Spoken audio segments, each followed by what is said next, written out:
Yes, people, how's it going? Welcome back to Lily White Lane. Hope you're all doing good. Hope that you're all keeping safe and well.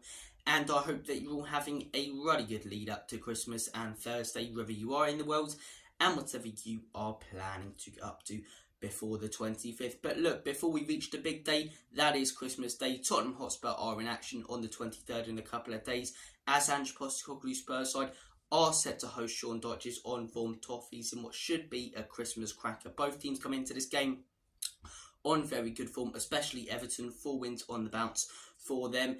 And I'm looking forward to this one, and hopefully Spurs can gift us as fans a massive 3 points, which will make it 3 wins in a row and get us back on the right track, which we haven't sort of been on since that Chelsea game. We were flowing so well, we looked like we could genuinely contend for the league. That Chelsea game happened, 2 big suspensions, 2 big injuries to 2 of our most crucial players, Mickey van den Ven and Maddison, and we fell off. We struggled. We've been getting points here and there, but recently we've been stepping up again, 2 wins in a row. Hopefully we can start to make this a bit of a run and put together a few wins, make it 3 wins.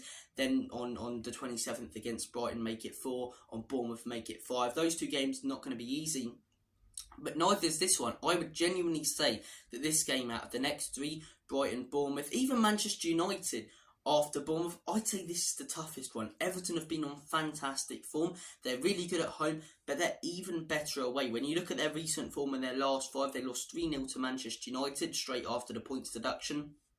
I think that game could have been very different if it wasn't for that Garnacho wonder goal. But since then, as I say, picked up a huge 1-0 win away against Forest, 3-0 against Newcastle, 2-0 against Chelsea, who have been playing well this season, just not picking up the points, and 2-0 away against Burnley. They haven't conceded a goal in their last 4 games and have been on the best run they've been on in years and years in the Premier League. That points deduction really has given them that siege mentality, and it's going to be a very, very tough game. In terms of their stats this season, they've scored 22 goals, conceded 20, scoring 1.2 average goals per game. Their home win percentage, 33%. They started quite poorly at home, and I think a lot of that is due to their system. They like to sit back in games, whereas at home the fans demand them to be a bit more aggressive, which they've done in the last few games brilliantly, but away they can sort of, play their system brilliantly. They genuinely are a team who prefer being the away team, who can sit back, park the bus, catch the opposition out on the counter-attack, and that's why their away win percentage is 62%, better than ours and better than most teams in the Premier League. Away from home, they've been very, very solid this season. So look, their win percentage overall is 47%. They've picked up 16 points this season. If it wasn't for the deduction, 26 points, which genuinely could mean that they were contending for Europe this season. So it does show that they're having a very, very good season, and they're currently sat 16th in the table. But as I say, those 10 points that were deducted, if it weren't for those, be 8th or 7th probably. But look, we all know Tottenham Hotspur's form coming into this. Our last 5, we lost 2-1 to Villa, drew 3-3 with City in what was a fantastic performance, lost 2-1 against West Ham, didn't take our chances in that game, just like the Villa one, but our last 2 have been very good. A massive 4-1 win against Newcastle, my personal favourite performance of the season, because everyone contributed to it and we played brilliantly, and beating Nottingham Forest 2-0 away from home. In terms of our stats this season, we've scored 35, which is fantastic, conceded 23, average goals per game of 2.06. Our home win percentage is 62%, so exactly the same as Everton's away percentage. Something's got to give there. Our away win percentage is 55%, not terrible, but just goes to show how good Everton have been away from home this season. And our win percentage is 58%. We're currently sat on 33 points and 5th in the table, which also could be very different if it wasn't for injuries and suspensions to crucial players and squad players. But look, it's set to be a very interesting game. My score prediction, we tend to struggle against low blocks, but we do tend to still break them down. Sheffield United, we struggled in that game, but we did break them down. Nottingham Forest, we struggled in that game, but we did break them down because we've got the quality. Do we have as much quality as we did earlier in the season with Maddison creating chances? No. But do we still have the quality to break down a low block? Yes. But Everton are very, very dangerous on the counter-attack. They've got the likes of Calvert-Lewin going forward, who's a dangerous player. Beto, who's quite quick. Danjuma, another pacey player. Anana, horrendous penalty in the week against Fulham in the Carabao Cup, but he's been fantastic and solid in that midfield. So look, it's a very tough game.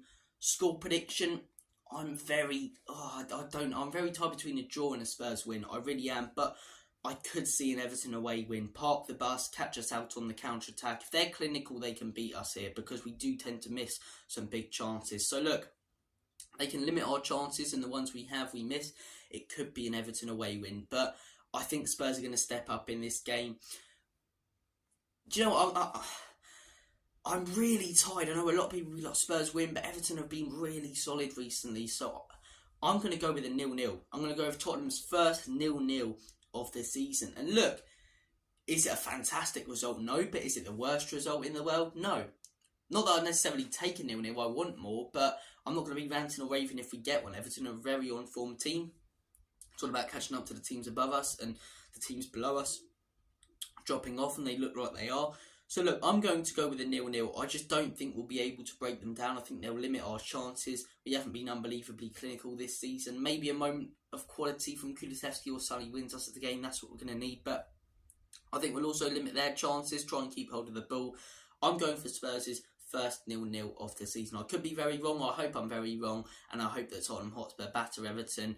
But look, I struggle to see us breaking down the Toffee'S in this game. I do, but I also don't think they'll create an unbelievable amount of chances against us. And I think Romero, Dyche'S will have one of their better games in this one. So I have gone with a 0-0. In terms of lineup, Vicario in goal for me, Pedro Porro.